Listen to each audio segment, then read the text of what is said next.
Okay, here's our first layer of plastic going on here, and is screwing some screws into the little things we're using. You notice it down here at the bottom, these orange things.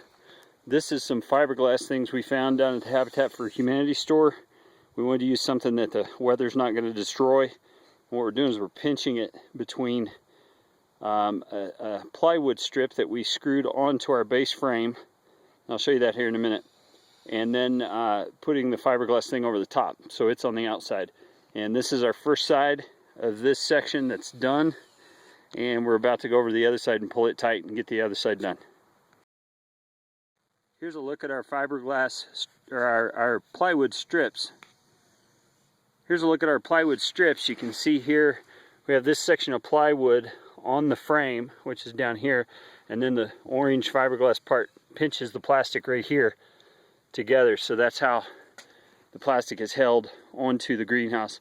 Besides that, we're going to take some little strips of PVC that are narrow and put them along the framing right here over the top of the plastic. So we'll show you that later. Hey guys, how are you? Just putting the plastic on. These are our little pinching strips. Let me show you how we do this. Got a couple on here already, but these I'll get centered right where I want them. Take the plastic and pull it tight either direction. Try to make it as smooth as possible and as tight as possible.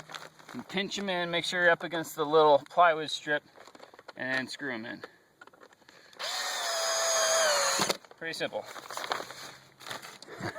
Gotta have your screw on the wood though. I'll put it right there.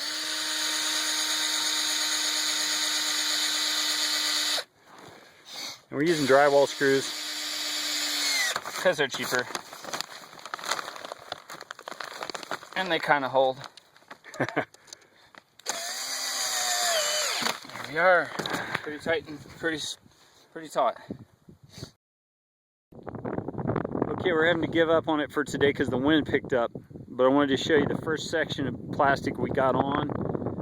We got probably 2 sections of plastic still to go.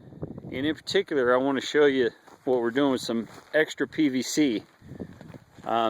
We cut some little pieces of PVC that are, I don't know, it's about 1/4 of a 1.5 inch pipe that we ripped with the table saw, and we're screwing them over on the framing that we've already got in place so that the plastic is more secure, it won't flap as much. Now, one thing we are realizing that we're going to have to do from now on is this inner edge inside of here, we're going to have to put on the grinder just a little bit and take the sharp edge off, because once this plastic is tight and the next sheet over here is tight, that could be a sort of weak point on our tension. It could cut into the plastic a little bit. So we're going to grind that down, and on a grinder with PVC, that's going to be pretty fast. So that's the latest.